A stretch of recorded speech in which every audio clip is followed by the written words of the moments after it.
Bueno, buenas noches, ¿qué tal? ¿Cómo andan? Bueno, me alegro. La verdad que es una alegría que podamos estar juntos, ¿no? Para repasar y recordar algunos conceptos bíblicos. Y quizás una de las cosas que teníamos para cubrir en esta noche, bienvenido, buenas noches. Una de las primeras cosas que teníamos para cubrir en esta noche, ¿qué son los pactos, no? ¿Qué son los pactos? Uno escucha hablar acerca del pacto viejo, el pacto nuevo. Uno suele escuchar acerca del primer pacto, el segundo pacto. También se lo llama testamento algunas veces, ¿no? El primer testamento, el segundo testamento, el Antiguo Testamento, el Nuevo Testamento. ¿En qué consisten los pactos? Es la pregunta que nos solemos hacer o que nos vamos a hacer esta noche y que vamos a tratar de responder. Y vamos a tratar de entender y responder y ver en qué consiste el pacto viejo y en qué consiste el pacto nuevo, ¿no? Y empecemos por el preconcepto que todos tenemos en general cuando venimos, ¿no es cierto?, a este tema, es de que en general entendemos y comprendemos de que el pacto viejo es lo que Dios hizo e intentó hacer por el hombre antes de la cruz de Cristo. Y el pacto nuevo es lo que Dios intentó hacer o intenta hacer y hace por el hombre después de la cruz de Cristo. Entonces se suele decir que antes el hombre está bajo la ley, después está bajo la gracia, que Cristo vino e inauguró el periodo de gracia. Y vamos a tocar esos temas en esta semana un poquito más adelante, pero ¿en qué consiste específicamente el pacto de Dios? Y me gustaría que vayamos en primer lugar a Gálatas capítulo 4. Vamos a Gálatas capítulo 4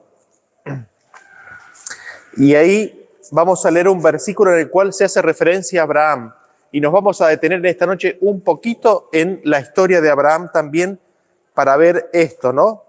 Vamos a leer Gálatas capítulo 22, Gálatas capítulo 4, versículo 22 al 24. Fíjense lo que dice, Gálatas 22 al 24, dice: porque está escrito que Abraham tuvo dos hijos, uno de la esclava, el otro de la libre. Pero el de la esclava nació según la carne, más el de la libre por la promesa, lo cual es una alegoría. Pues estas mujeres son los dos pactos. El uno proviene del monte Sinaí, el cual da hijos para esclavitud. Este es Agar. Y nosotros acá vemos que hay una alegoría, hay una figura, hay una ilustración en la vida de las mujeres de Abraham.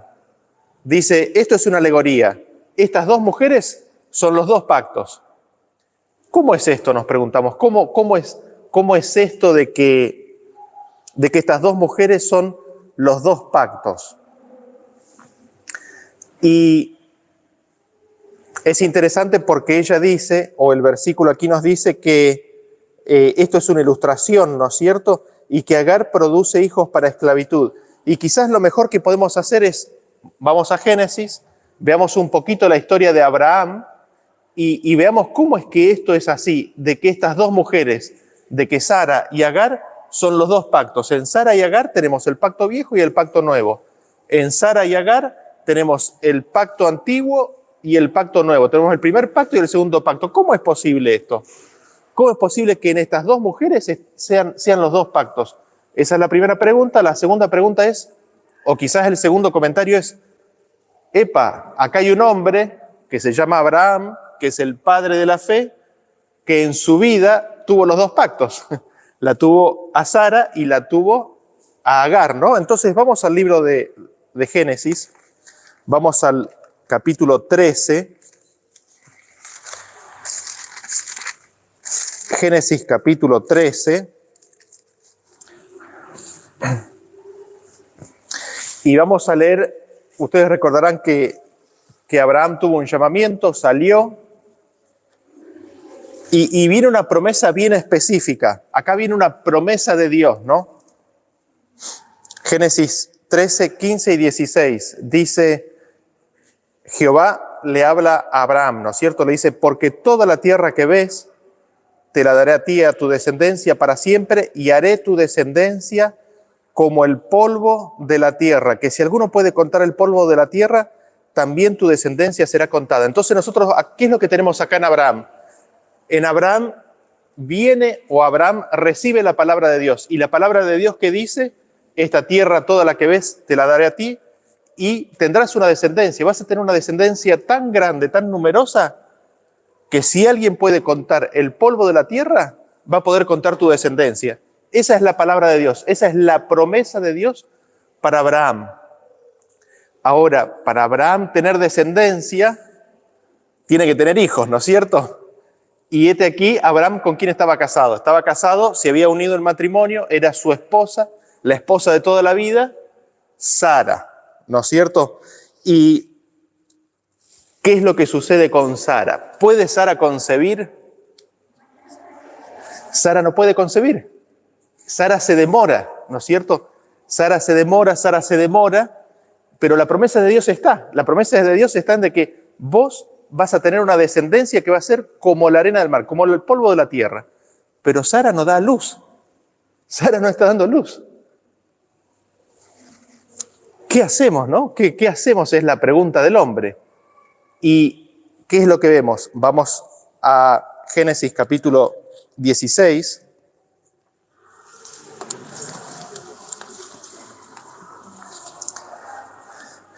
Que dice así, ¿no? 16:1. Dice, Sarai, mujer de Abraham, no le daba hijos, y ella tenía una sierva egipcia que se llama Agar. Dijo entonces Sarai a Abraham, ya ves que Jehová me ha hecho estéril. ¿Quién tiene la culpa? Jehová me ha hecho estéril. Jehová me ha hecho estéril, así que no te puedo dar hijos. Te ruego pues que te llegues a mi sierva, quizás tendré hijo de ellas.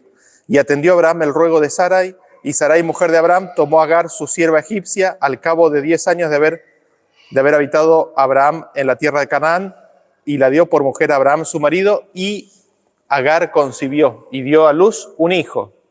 ¿No es cierto? Volvamos al principio. Abraham recibe la promesa, ¿no es cierto? Yo te voy a dar una descendencia, vas a tener muchos hijos, como el polvo de la tierra. Sara se demora. Entonces Abraham toma a la mujer, a la mujer esclava de Sara. ¿Para qué? Para cumplir la promesa de Dios, ¿no? Para cumplir la promesa de Dios, toma a la mujer de Sara. ¿Qué es lo que sucede después? La historia no termina. Vamos a Génesis capítulo 17. Génesis capítulo 17. Nosotros conocemos cómo es la historia, ¿no? Agar tiene un hijo, el hijo va creciendo y de repente un día Dios se le aparece y así como de casualidad le toca el tema de vuelta. Fíjense lo que dice. 17, 15 y 16. Génesis capítulo 17, versículo 15 y 16. Dios le da su pacto, lo habíamos escuchado esta mañana. Dijo también Dios, también, ¿no? Porque no había terminado de darle el pacto, hay que aclarar algo más. Sarai tu mujer, no la llamarás Sarai, mas Sara será su nombre, y la bendeciré y también te daré de ella hijo. Sí, la bendeciré y vendrá a ser madre de naciones, reyes de pueblos vendrán a ella. Fíjense que Dios se tiene que repetir para que le quede claro a Abraham. Sí, yo la voy a bendecir. Lo repite, lo dice, sí, yo la voy a bendecir y ella va a ser madre de naciones, para que le quede claro. Entonces Abraham se postró sobre su rostro y se rió. Como si hubiese contado un chiste, Dios, ¿no? Se rió. ¿Qué es lo que sucede? Hay una acción en la cual dice, yo te voy a dar una bendición, y esta bendición es de que Sara va a tener un hijo. Y ella va a ser madre de naciones. Y acá volvemos a cómo habíamos empezado, ¿no? Estas dos mujeres representan los dos pactos. ¿Sara qué es? Sara es la acción Agar. ¿Qué es Agar? Agar es el intento del hombre de cumplir la promesa de Dios. ¿Qué es Sara? Sara es la acción de Dios dándole un hijo a Sara. A Abraham, así es. Es Dios, es la acción de Dios en la vida de Abraham y de Sara, a través de Sara, ¿no es cierto? Y ahí tenemos contrastadas las dos situaciones, ¿no? tenemos el intento del hombre de cumplir la promesa de Dios y el intento, o directamente la acción de Dios en darle su promesa y darle descendencia. Ahora yo les hago una pregunta. Si ustedes reciben una promesa, ¿quién tiene que efectivizar la promesa? ¿Quién tiene que dar la promesa? ¿El que la recibe o el que la hace? El que hace la promesa, ¿no es cierto? Si yo te digo, René, te voy a regalar un auto, ¿vos tenés que ir y comprar el auto o vos tenés que esperar que yo te lo dé? Vos tenés que esperar que yo te lo dé, ¿no es cierto? Esto es una alegoría. Esto es una alegoría como en el caso de Sara, ¿no? Sí. Esto es una alegoría. Te voy a dar un auto. Vos no tenés que hacer nada para recibir la promesa, ¿no es cierto? Solo esperar que yo la cumpla. Ahora, ¿cuál es el problema? ¿Cuál es el problema que sucedió? Abraham se juntó con Agar, tuvo un hijo y él pensó que Dios ya había cumplido su promesa. Entonces no estaba esperando el cumplimiento de la promesa verdadera. Si él ya lo había obtenido, él ya lo había hecho. No sé si llegamos a comprender lo que implica la acción del hombre y la acción de Dios en nuestra vida. ¿Por qué? Ahora vamos al concepto de los pactos. Viene la palabra de Dios, ¿no? Yo voy a hacer esto, yo voy a hacer aquello, yo voy a hacer esto por vos. ¿Qué hacemos nosotros? ¿Dejamos que Dios cumpla su promesa o nosotros le cumplimos la promesa de Dios para con nosotros? ¿Somos nosotros los que le cumplimos la palabra a Dios? Y acá es donde nosotros vemos un poco el concepto de estos dos pactos, ¿no es cierto? Por un lado es lo que se conoce la justificación por las obras, ¿no? El intentar por las obras propias hacerle cumplir a Dios su palabra. Yo voy a hacer que Dios cumpla su palabra. Se le voy a cumplir yo. Esa es la imaginación del hombre, con los problemas que trae que vemos en la descendencia, ¿no es cierto?, de Abraham. Pero por el otro lado, la justificación por la fe, ¿en qué consiste? En recibir la palabra y dejar que Dios cumpla su promesa, porque no es mi promesa, es la promesa de Dios. Cuando el hombre entra en el papel de hacer la obra de Dios, de hacerle cumplir a Dios su promesa, el hombre se imagina que ya recibió la promesa, pero en realidad no la recibió. Y el hecho de pensar de que la recibió le bloquea el hecho de ver su necesidad y su falta de lo que Dios le quiere dar. No sé si se llega a entender. Cuando nosotros entramos en el camino de cumplirle a Dios sus promesas, cuando nosotros entramos en querer justificarnos por nuestras obras, nosotros pensamos que eso es lo que Dios nos da, cuando en realidad no es eso. Y eso nos impide, es un obstáculo para nosotros recibir la sustancia, la verdadera realidad de la promesa. Y entonces, quizás este primer pantallazo, y resumamos este primer punto, tenemos que, Pablo dice, estas dos mujeres, Sara y Agar, son los dos pactos. Es una alegoría, es una ilustración. Y vemos que en la vida de Abraham están las dos mujeres, pero la segunda mujer, Agar, ingresa en la vida de Abraham por falta de fe en la confianza, o falta de fe y confianza en la palabra de Dios. Como a Abraham le falta fe, entonces él toma en sus manos cumplir la palabra de Dios, y así es como él obra, ¿no es cierto? Él obra en forma independiente y después, en segundo lugar, finalmente Dios le da el cumplimiento de su promesa a través de Sara, como era originalmente planificado, ¿no? Entonces tenemos que los frutos de Agar salen primeros, ¿no? Los frutos de la carne son los primeros. Uno quiere hacer la voluntad de Dios, pero sale primero los frutos de la carne. Los frutos del Espíritu salen en segundo lugar, ¿no? El fruto de la promesa viene en segundo lugar. Por eso la referencia primero y segundo, primer pacto y segundo pacto. Y uno se podría preguntar de dónde sale ese instinto de querer solucionarlo, ¿no? De querer solucionarle a Dios sus promesas. Y quizás nos podemos remontar al principio, lo vamos a hacer de memoria. ¿Qué fue lo que sucedió? El hombre pecó y se descubrió desnudo. Y Dios, exactamente, y Dios les había dado absolutamente todo. Les había dado absolutamente todo, menos un árbol. Cuando ellos toman eso que no podían, se descubren desnudos y en lugar de ir al que les había dado todo, buscan ellos solucionar su problema, ¿no es cierto? Pero esas hojas de higuera que ellos usaron no cubrían, no los cubrían. Ellos necesitaban otra cosa. Ellos necesitaban la piel del cordero, ¿no? Ellos necesitaban la piel del cordero que los cubra. Y Dios se las provee. Y vamos a ver un poquito ahora en qué consiste los pactos. Vamos a definirlos un poquito más y vamos a el libro de Hebreos capítulo 8 y vamos a entrar en qué consiste específicamente el pacto de Dios, ¿no?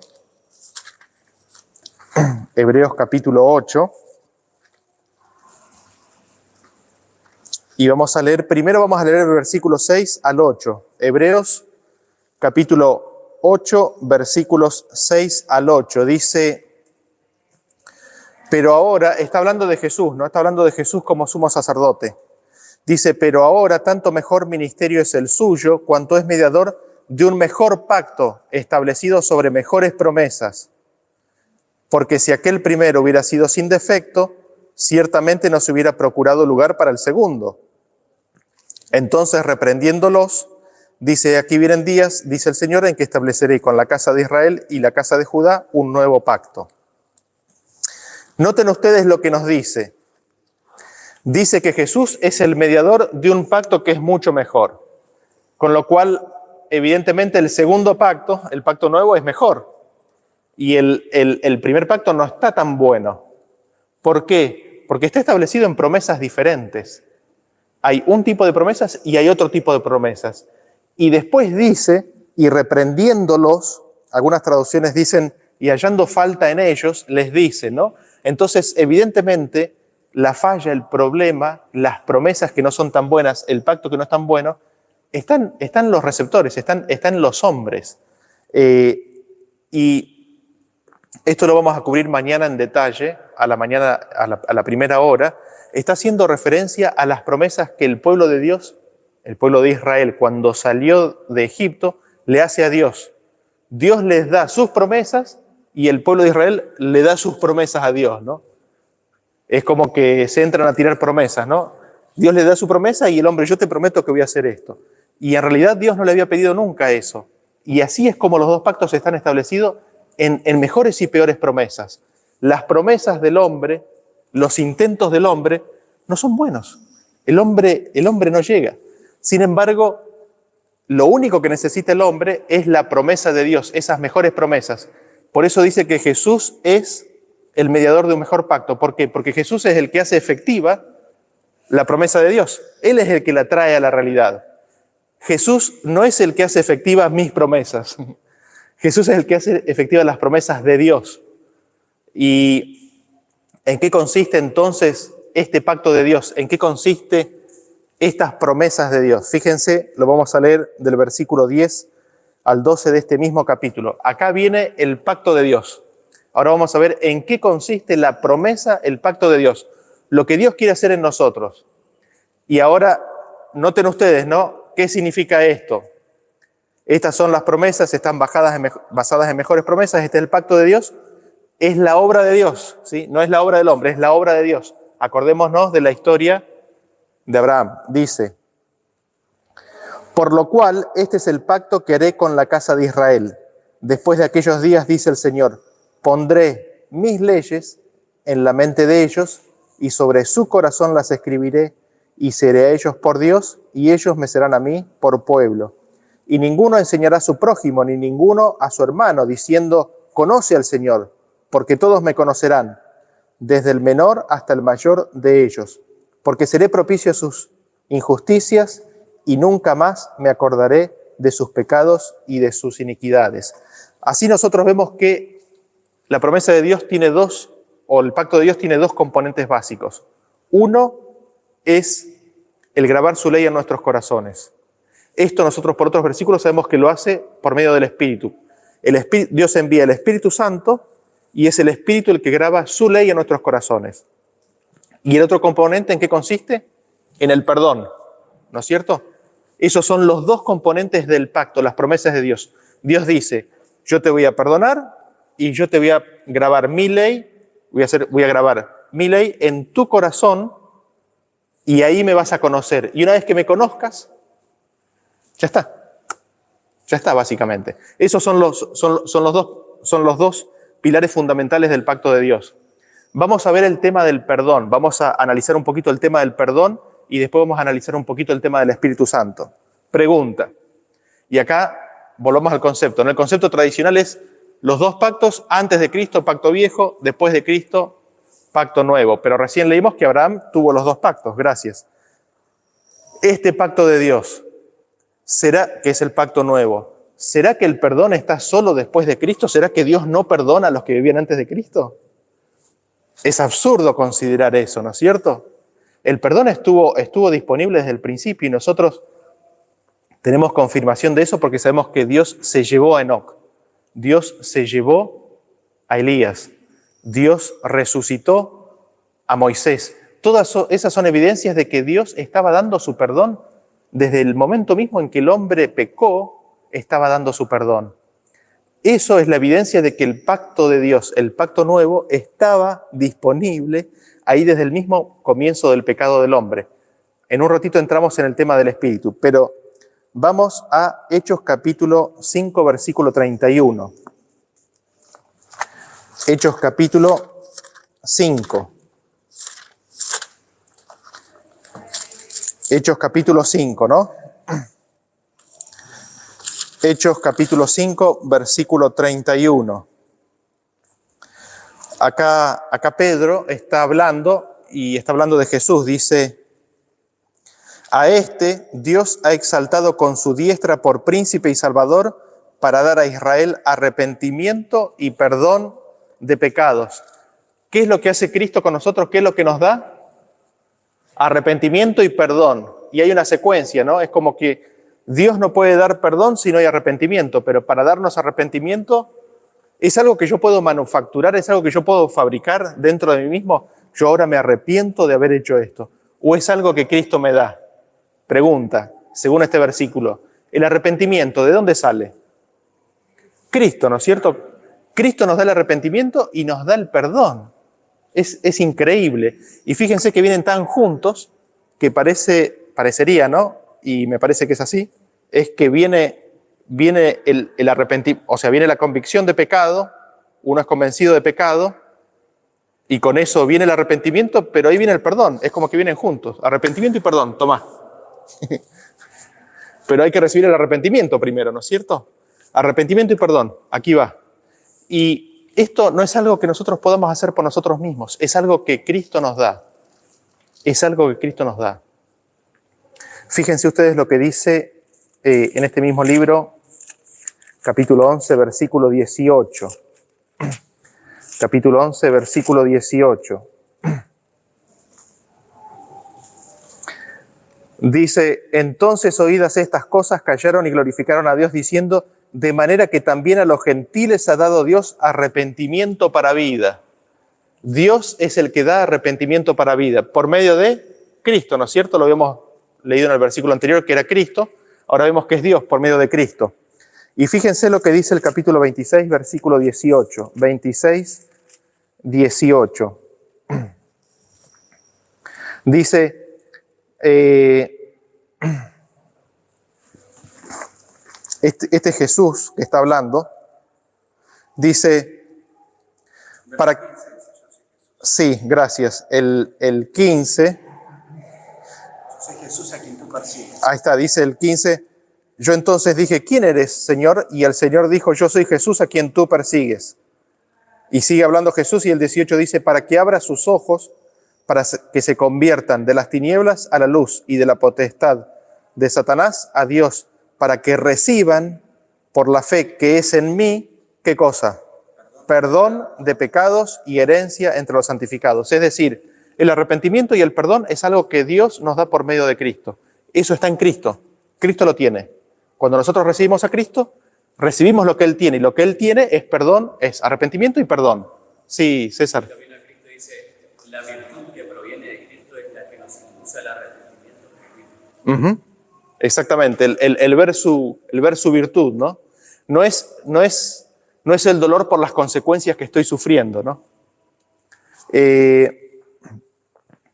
Esto respecto del perdón, ¿no? El perdón como un componente clave del pacto de Dios.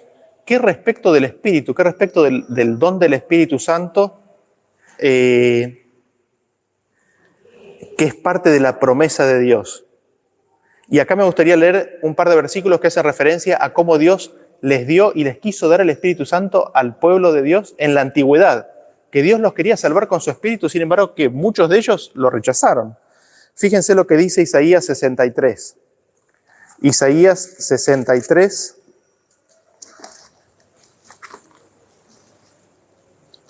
Isaías 63 y vamos a leer el 14. El 11 dice, pero se acordó de los días antiguos de Moisés y de su pueblo, ¿no es cierto? Está hablando de cuando lo sacó de Egipto. Y el 14 dice, el Espíritu de Jehová los pastoreó como a una bestia que desciende al valle, así pastoreaste a tu pueblo para hacerte nombre glorioso. ¿Quién fue el que los pastoreó? El Espíritu de Jehová, es decir, el Espíritu de Jehová fue el que los fue guiando mientras ellos se dejaran. Mientras cada uno de ellos se dejaran, el Espíritu de Dios los iba guiando. Fíjense lo que dice Gálatas, ¿en qué consistía la promesa a Abraham? Gálatas capítulo 3. Gálatas capítulo 3, versículo 14. Gálatas 3, 14 dice, para que en Cristo Jesús la bendición de Abraham alcanzase ¿a quiénes? A los gentiles, a fin de que por la fe recibiésemos la promesa ¿de qué? Del Espíritu. Entonces, ¿en qué consistía la bendición? ¿En qué consistía la bendición de Abraham?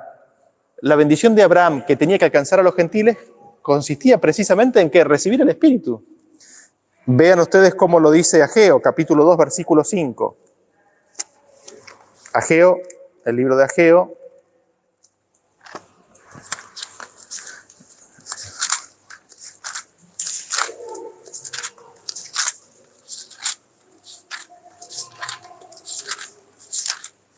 Ageo, capítulo 2, versículo 5. Sí, antes de Zacarías. Dice, según el pacto que hice con vosotros cuando salisteis de Egipto, así mi espíritu estará en medio de vosotros, no temáis. Así como el pacto que hice con ustedes cuando salí de Egipto, así mi espíritu estará en medio de vosotros. Mi espíritu estará en medio de vosotros. Entonces nosotros vemos que, y permítanme reformular un poco el concepto de los pactos, el pacto de Dios es uno y ha sido siempre el mismo. Es el intento, es el esfuerzo de Dios por rescatar al hombre, por salvar al hombre. ¿En qué consiste? En, por medio de Cristo, darle arrepentimiento y perdón. Y darle su espíritu. Al darle su espíritu, graba su ley en el corazón de aquellos que quieren. Y eso es lo que Dios ha intentado hacer a través de todo el tiempo. Pero el hombre, Abraham, Adán, entienden que ellos tienen una parte en esa obra y ahí es donde entra el pacto viejo. Ahí es donde entra la acción del hombre que dificulta. Ahí es donde el hombre, como Abraham, intenta hacer cumplir la promesa de Dios y en realidad dificulta la obra de Dios y la hace imposible directamente. Me gustaría para ello ver y mostrarles tres ejemplos en los cuales nosotros vamos a ver el pacto viejo en el hombre, cómo actúa el pacto viejo en el hombre y cómo el hombre, teniendo ahí la promesa de Dios, trata de hacerla efectiva en su propia vida y cómo termina en problemas, ¿no? Recién vimos la de Abraham, vamos a ver otra de Abraham. Vamos a Génesis capítulo 12. Esta se mencionó brevemente esta mañana y la vamos a ver de vuelta. Dice Génesis 12, 7. Génesis 12, 7. Y apareció Jehová a Abraham y le dijo, a tu descendencia daré esta tierra. ¿Qué es lo que le promete Dios a Abraham? De que a la descendencia de Abraham le iba a dar la tierra. Es decir, iba a tener descendencia, ¿no es cierto? Iba a tener descendencia. Hasta ahora Abraham no tenía nada.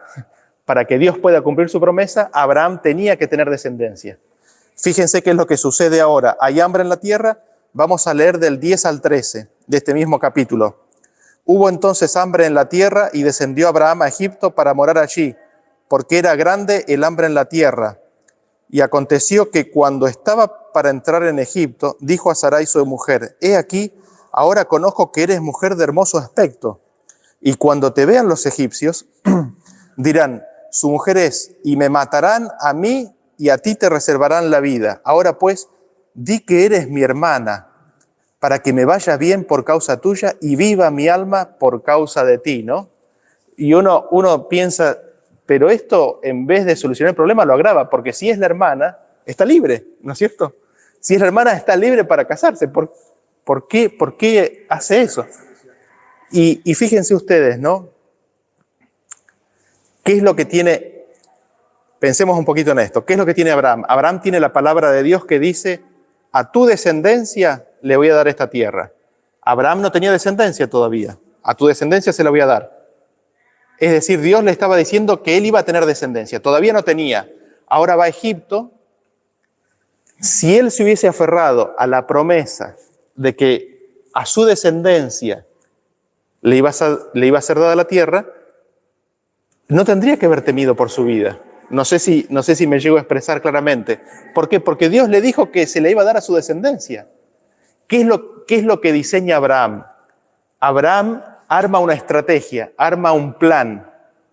Obra, ¿para qué? Para salvarse. Obra para salvarse, ¿no es cierto? Es su obra para salvarse. ¿Por qué? Porque la palabra de Dios no es suficiente.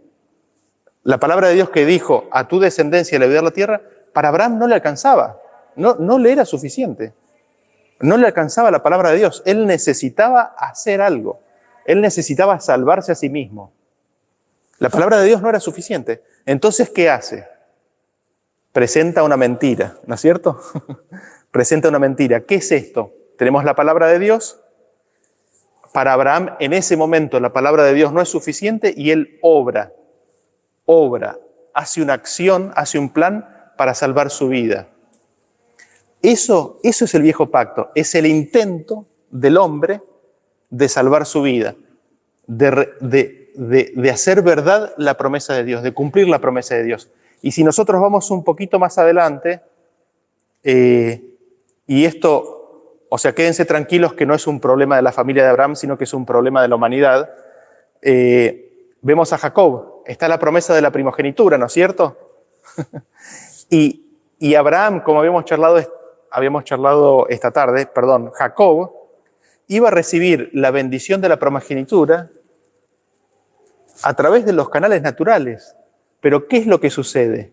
Está la promesa de la bendición de la primogenitura y ¿qué es lo que él quiere? Él quiere recibir esa bendición como sea. ¿Y qué es lo que hace? La madre diseña un plan, una obra, ¿para qué? Para apropiarse de esa bendición, para apropiarse de esos beneficios. ¿Qué consecuencias traen? Fíjense que todas estas historias, la historia de Abraham, la historia de Jacob, traen consecuencias importantes. Fíjense lo que dice ahora Mateo. Vamos a Marcos capítulo 14. Y este es el último ejemplo que me gustaría ver de la condición en la cual estamos todos, ¿no? Marcos capítulo 14.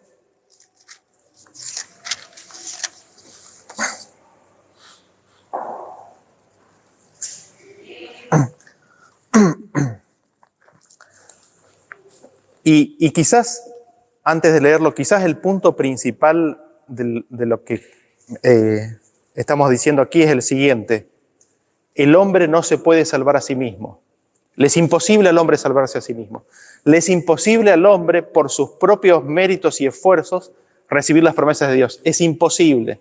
Si nosotros nos imaginamos que podemos hacer algo por nosotros mismos, estamos equivocados y nos vamos a tropezar. Miren cómo se tropezó este hombre.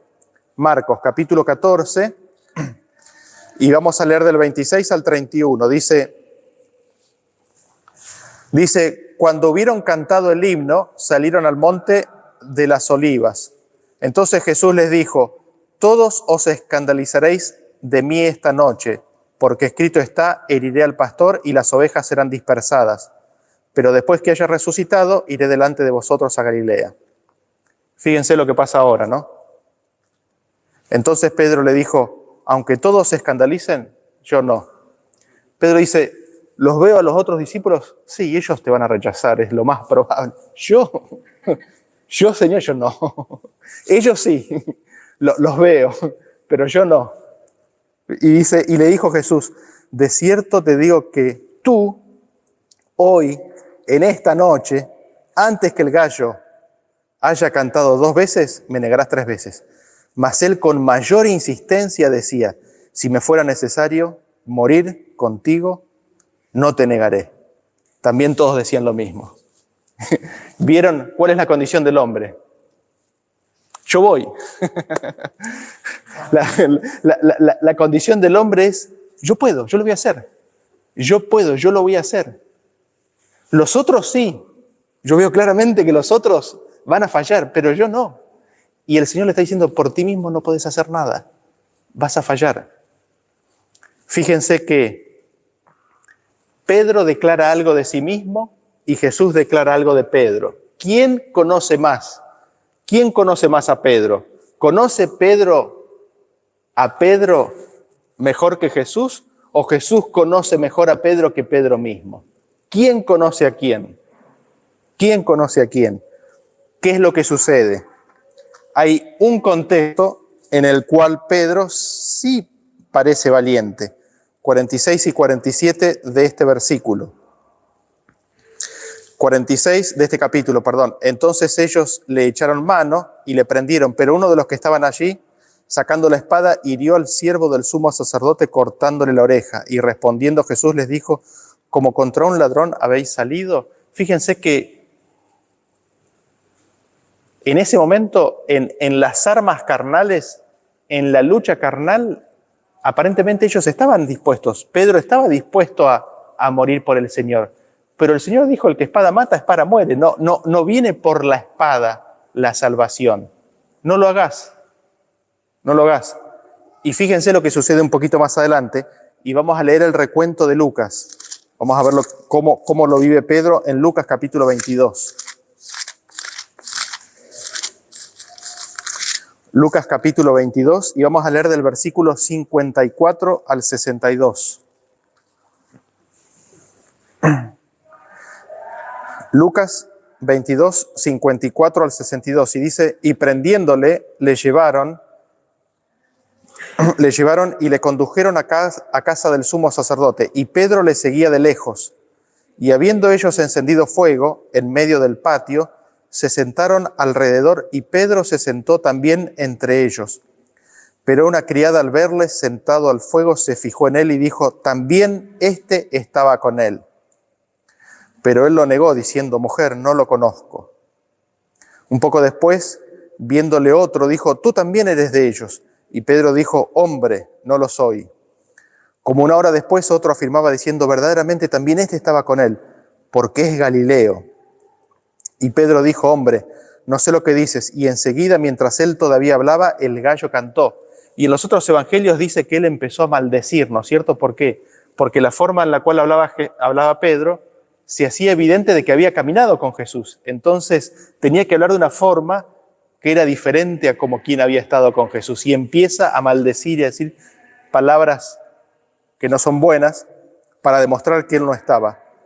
61. Entonces vuelto el Señor, yo imagino el Señor Jesús estaba con las manos atadas, escucha el gallo y ¿qué es lo que hace? Se vuelve a Pedro y lo mira. Y Pedro mira a Jesús. Imagínense el cruce ese de miradas. Es terrible, es terrible. Dice, entonces vuelto el Señor miró a Pedro y Pedro se acordó de la palabra del Señor que le había dicho, antes que el gallo cante me negarás 3 veces. Y Pedro, saliendo fuera, lloró amargamente. Pregunta, ¿qué es lo que Pedro vio en los ojos de Jesús? Lo leímos recién. ¿Qué es lo que vio? Arrepentimiento y perdón. Pedro vio en los ojos de Jesús arrepentimiento y perdón. Vio que Jesús lo amaba. Si hubiese visto condenación, si hubiese visto desprecio, si hubiese visto cualquier otra cosa, Pedro no sobrellevaba esa prueba. Lo que Pedro ve en Cristo es lo que leímos recién. Pedro ve en Cristo arrepentimiento y perdón. Ve que le da consuelo, ve el perdón que está listo ahí para ofrecérselo. Y Pedro toma conciencia de quién es él. Pedro se da cuenta que él no se conoce quién es. Él piensa que tiene algo para darle al Señor, No tiene nada. Lo único que le puede dar es su corazón. Es lo único que le puede dar.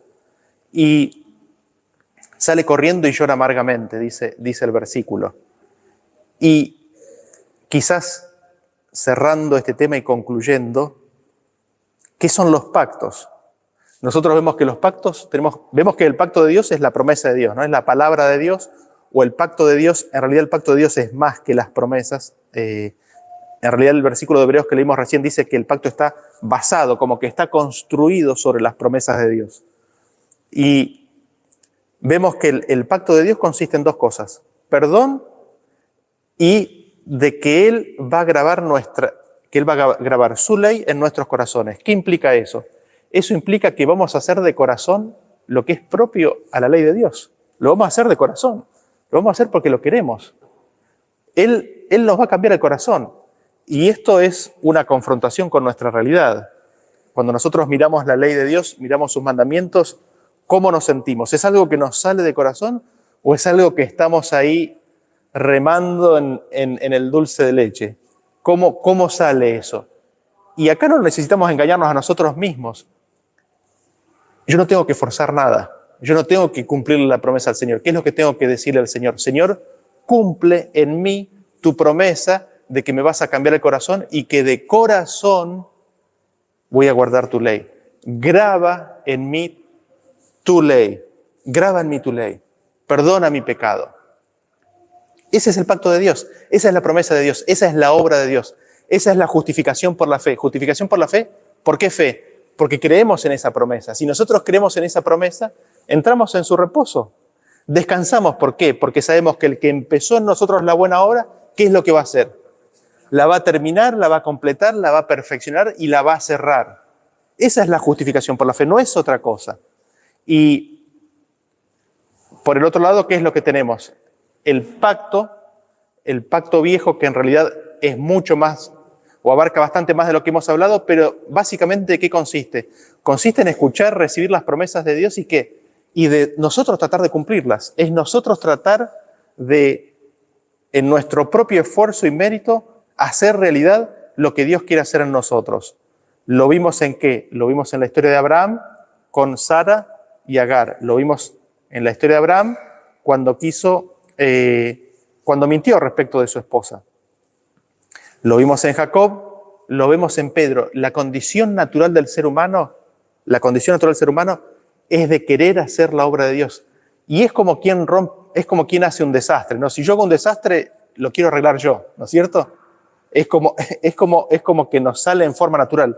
Si yo armo un desastre, lo quiero solucionar yo. Y en este tema no funciona así. En este tema al hombre le es imposible solucionarse a sí mismo. El hombre es incapaz completa y absolutamente de mejorarse en nada en sí mismo.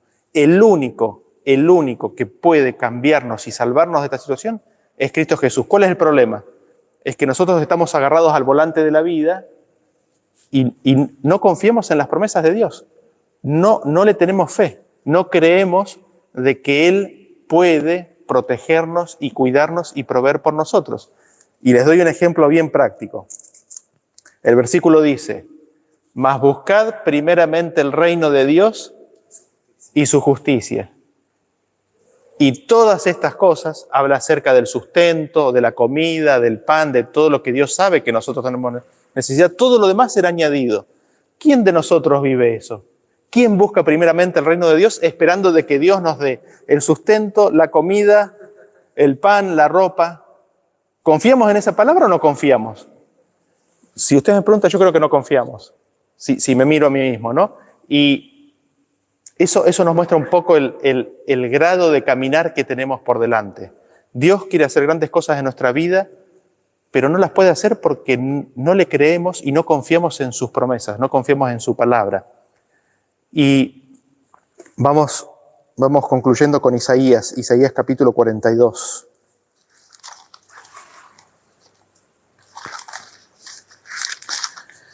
Isaías capítulo 42 y vamos a leer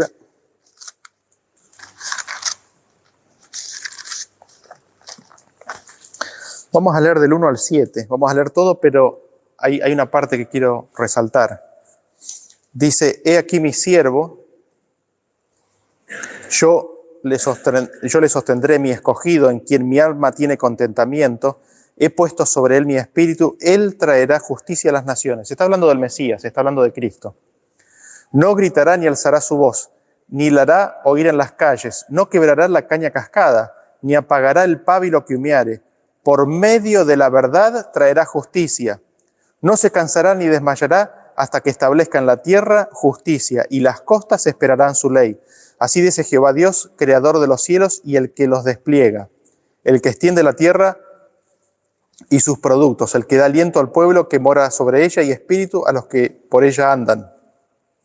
Yo Jehová, y acá habla Dios el Padre, le habla al Hijo, dice: yo Jehová te he llamado en justicia y te sostendré por la mano, te guardaré y te pondré por pacto al pueblo, por luz de las naciones, para que abras los ojos de los ciegos, para que saques de la cárcel a los presos y de casa de prisión a los que moran en tinieblas.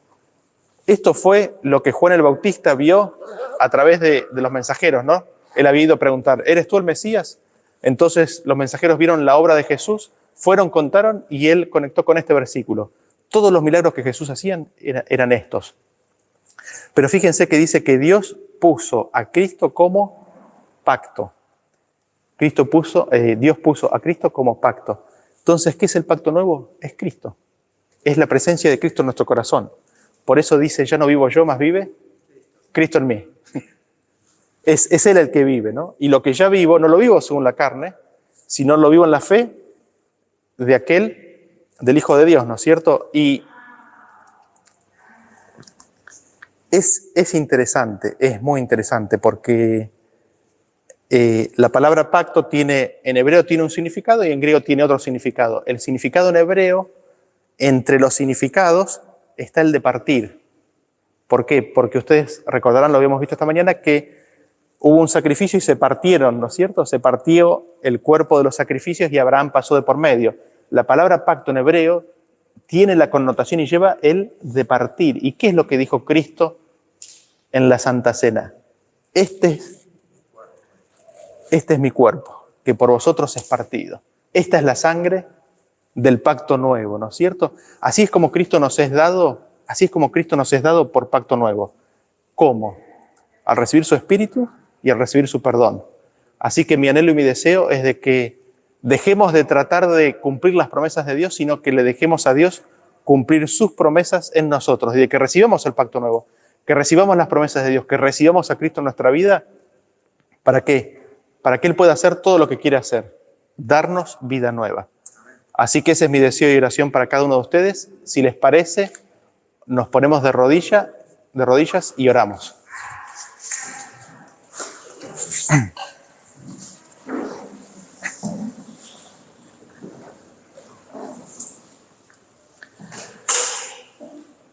Padre nuestro que estás en los cielos, gracias, Señor, te damos por tu cuidado, por tu protección. Gracias, Señor, por tu palabra y por los ejemplos que nos has dejado en ella. Señor, te imploramos que tú nos ayudes a reconocer que sin ti nada podemos hacer. Señor, te pedimos perdón por nuestros pecados, por nuestros errores. Te imploramos que nos des ese espíritu de arrepentimiento. Te damos gracias por el perdón que nos das y al mismo tiempo te imploramos que nos des de tu Santo Espíritu para que tu ley sea grabada en nuestros corazones. Señor, danos a Cristo y, Señor, que podamos ser hechos a la imagen de Cristo. Señor, ayúdanos a recibirte, ayúdanos a no rechazarte y a siempre tener presente de que solo tú eres el que nos puede cambiar y el que puedes completar, el que inicia y el que puede completar y terminar tu obra en nosotros. Ayúdanos a recordar de que sin ti nada podemos hacer. Ayúdanos a recordar de que nuestro esfuerzo y nuestra obra no tienen ningún valor y ningún mérito. Gracias, Señor, te damos por todo esto. Protégenos y danos descanso en esta noche. En el nombre de Jesús. Amén. Amén.